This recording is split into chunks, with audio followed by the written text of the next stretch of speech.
So you build them with exterior walls, but not interior, so you can get the plumbing and electrical through, correct? Now we build them exterior and interior, but for example, the bathroom pod, we would drywall the inside space inside the bathroom, but leave the outside, so the site inspector didn't have to remove anything and inspect the plumbing. So how do you install the electrical and plumbing through any of these existing walls? So most of the walls, but if we talk about the plumbing, we have a special detail for the bathroom pod. So the bathroom pods stacked on top of each other like Lego, and the plumbing would be easily visible from the suite below or from the side, depending where we put the plumbing. If it came to electrical, yeah, you've got convenience outlets strewn around the wall at a given place. Where do you incorporate those?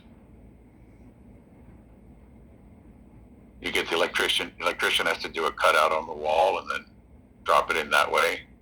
No. If the intention is to complete the drywall phase off-site and bring it on-site, the bathroom ceilings and the suite ceilings are not drywall. So all the conduit are exposed from the ceiling side and from the outlet side. So if we drywall the unit, but if an electrician or the site inspectors didn't want me to cover the wall, we'd always cover the one side out of the two sides of the suite. So the electrician, the city inspectors would come in and they could see all the plumbing and the electrical as well as the fire rating off of one side of the wall. Yeah, I would expect they typically want to do that after the electrical and plumbing are done. They're going to check for it, So in Edmonton, every city is going to definitely want that. In Edmonton, because we did it so much, the inspectors would come to the manufacturing facility, for example, and they would do the inspections there. And it was easier for them, it was easier for us. Over time, they didn't inspect what was in the walls because our quality control was high. Today, there's a company in Canada called Intertech. Intertech will do inspections on behalf of the municipality or the regional inspectors, as long as we have a coordinated inspection plan.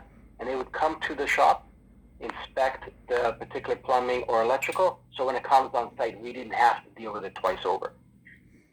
And the reason it worked out was because we always followed the local building code. So we would design the building to not require certifications in the wall and floor assembly. So we followed the building code. That's what we started in Edmonton. We found it worked out good. The connection details were unique. And it also prevented us from requiring special certifications when we moved from one region to another. We were able to follow the building code. And luckily, most of the code in the world is some part of the British code or the International Building Code. So there's always a connection somewhere. Right. So if you're going to sheathe on both sides and you have electrical outlets, you pre-wire it and put the outlets basically in the walls and then bring out the electrical connection to the end of the wall so it can be hooked into the next unit. That's right. Oh, yeah. The way we treat all the plumbing and all the electrical is very close to called a home run system. So everything is designed to one location in the unit. And the reason we do that is because we incorporate digital metering in everything we do, from even the mechanical room down in the parkade to every suite. So this way we have the ability to monitor the life of the building without having to have large management walking around the building for any issues or having somebody tell us there's a concern. We also got to a point where in the mechanical room, for example, we would have sensors, vibration sensors.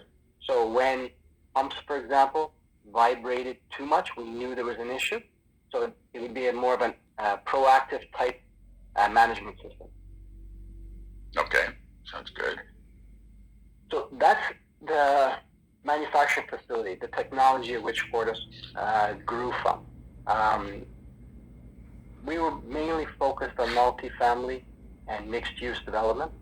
And since 1999, we tried the system on-site, but since 2006 to 2019, we've been building pretty well exclusively with the manufacturing facility. Now we fast-tracked to today. we have a project called the McVean Project. I'm going to first show you the video. I'm not sure if you've seen any videos. Did you want to see videos of a bunch of buildings we did in Edmonton? Just so you see what it looks like. So you want to show me? Sure. Sure. I haven't had a chance to look at your package yet. So. Okay, no, this will be, okay, no problem. Then this might be better. So this is a drone video of just a local area in Edmonton. So a bunch of buildings. It just gives you an idea of the level that we can do. And I'll describe them as we go. The first building we ever did using the system, but it was on site, was this one here, Manhattan Loft. Each unit is 2 stories tall, and it was built in 1999. This video was taken in 2018.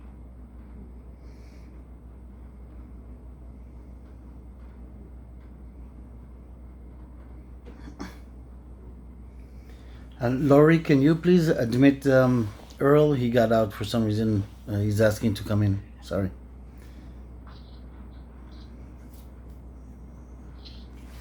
This building is the one we learned everything on. I'm not seeing Earl in the waiting room. This is the Max condominium. This is the one that we had full architectural control over and worked to design the wall of floor assembly that made this building go very fast. This building, we hit the roof in 2 months. Pretty good. Yeah, and the city shut us down. And the reason they did is they thought we were there 6 months early. And I only had a building permit for 2 months. So they came by the site and said, there's no way you built this in 2 months and shut us down. So I had to explain to them we built the entire building off site. Prefab, as they say. Yeah. This one here was complicated in the fact that this is the first one that we actually did everything inside and outside. Wasn't necessary, but it moved really quick. This is another one we did. We did this all panelized.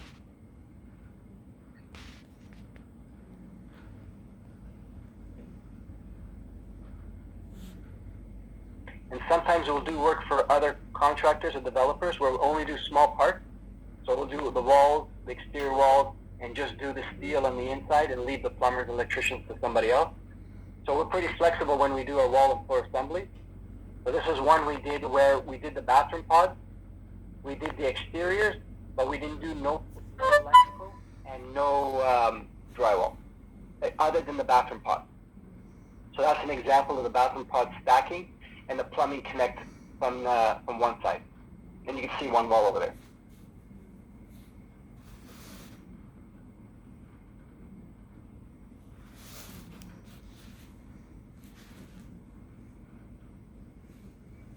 Okay, he's in the room now waiting. Thanks. Sorry. He's not showing up here.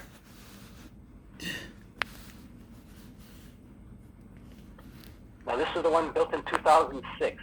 The first time we had the plant operational. This one here took a while. We also learned everything with this one, but we learned it from the plant.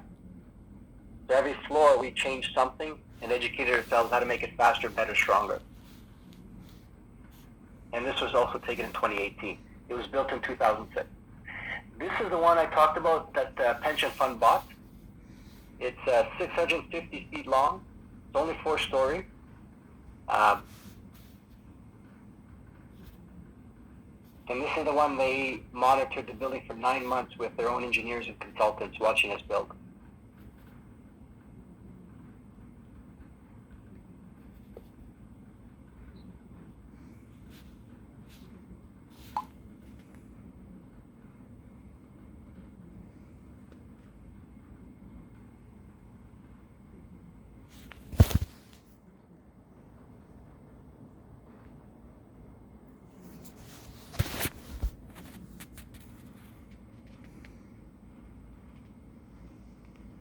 It's all designed for the low temperature, I guess, right?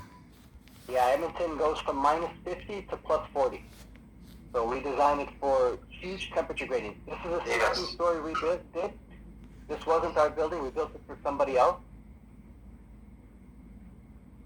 I've been there when it was minus 30. Yeah, I that's not remember fun. that day. Yeah.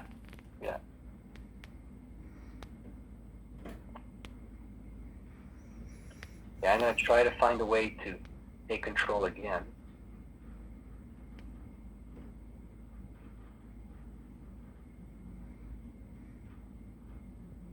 Okay. Any questions so far? No. Okay. So that's the Fortis technology. But we have a product right now in GTA, just outside of Toronto itself. It is 10.2 acres. Right now, Well, let me ask you some questions on the technology if you're going to go to a specific project, right? sure, okay, no problem. I'll just get out of it. Well, just that, no, it's fine. Just a couple questions. Right. What's the delta in cost between traditional construction and what you're doing? Okay, so every building is different because the interior finishes really don't dictate some of the cost. But if you look at structure itself, we're usually between 30 and 40% cheaper. But we need to be part of the design phase. Most of the time, consultants don't design for speed and accuracy. They take the idea that the stick framer on site makes the fixes. With our situation is we design everything with BIM modeling long before we even frame the first wall. So every wall, every floor dimension has to be accurate. So when we do the designing, for example, I'll give a perfect example. If we just talk about, and we'll talk about Canada, right? Precast wall and floor assembly in Canada, and all they do is load-bearing walls, exterior walls, and floors. So in a suite, they would do the outside wall, they would do the corridor wall, and depending how long the span is, they might have one or two walls inside. They're $60 a square foot.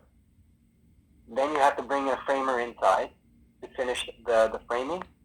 We are $30 to $40, and it would do everything the panelizer does, the precast does, and everything the framer does. So that gives you a level. And the framer, I mean, they're about $15 to $25, depending how many walls they do on the inside. So if the math on that is like $60 to $70, or $75 if you take the upper end, and we are $30 to $40. That gives you an idea with the framing. Now, the exterior is unique in the fact that you saw the 16-story building. I'll give you an example with that one. We didn't own that building, and all we did for them was the outside. They were on the 11th or 12th floor when we started, in 16 stories, and they are red iron steel frame system. Okay, it doesn't take long to do. They were on the, I think, 10th or 11th floor, and we started on the first floor. We had over 1,057 panels put on that building.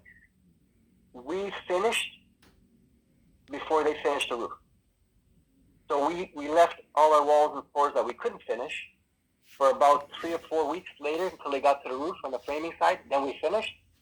And then a year and a half later, we were able to finish the last 40 walls. That gives you an example of how fast we can get on the site and get out. So that building, they never scaffolded to do the outside of the building because we did it all from the inside. All our walls were completely done. All our walls had windows, and everything was installed from the inside. I actually have a video showing our wall, if you want to see it, being installed, but not on that building. It was on a concrete building for a hotel. Okay, I You want to understand. see? Okay.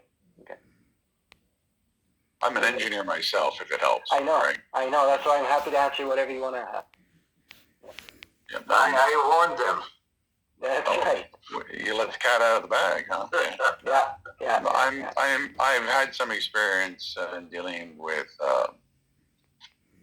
steel wall framing structures. There are a number of people, in fact, who have a machine they take on site. They spit each of the members out. They frame them and they cut them the length and the whole bit based on a computer program. So yeah. But then you're assembling on site. Yeah, that's like frame CAD. I think if you go to Dubai, it's ILS. There's a lot of guys out there. Kumaj is one. Yeah. We don't do that. No, you're building them in-house. Yeah. Yeah, we found, the building in 2006 I told you, the one that was the big U-shaped one. We found that there was no sense in building a part of the building and watch everybody else come back later on and finish the rest of the building. So we kept incorporating every part of the structure, mainly because we owned the building, that we wanted, when we hit the roof on the framing, we wanted to hit the roof in the plumbing. We wanted to hit the roof in the electrical. So we started incorporating other systems off-site. So when the building truly was erected and finished on the roof, so was the main portion of the structure. So all that was left was the inspection and then the drywall. Because the outside was done too. Well, In a sped up process. well, essentially factory built prefabricated sections, modules, whatever. You drop them onto the site, and you're pretty quick to assemble things. That makes a lot of sense. It's for the higher end homes, it doesn't work as well because everybody wants a custom Dornier window or some other thing like that. It's kind of a one-off thing, but Yeah, so that's if you're putting in a lot of housing for, say, a good-sized subdivision or something, this makes a lot of sense. Yeah. For your run-of-the-mill average home, with the 2.5 kids and the puppy and the whole bit, right? So. That wasn't the case with us. So in the back of the plant, we were building condos, so we knew exactly what you said. We would be pretty restricted if we couldn't design our walls and floors to build anything. That's why I showed you the video. We were able to build anything. We would build developers and floors that had already designed their walls and floors, like the hotel, and that was a seniors home, that's 16-story, and we did completed buildings. So we weren't restricted on how the unit became designed, and in fact, as the steel was sent in the back of the plant, every wall could be virtually very different. It didn't require standardization, but I do know what you're talking about. The more standardized you do it, the less thinking you have to do, the better the accuracy. We didn't want to go that road because we owned the product, so and we knew the restrictions we would be in. So we tried to make sure that any building we ever designed was able to go through the plant eventually. Okay. So what is it that you're looking to do at this point? So this is the product right now. So Project. Yeah, project. So I'm gonna try again.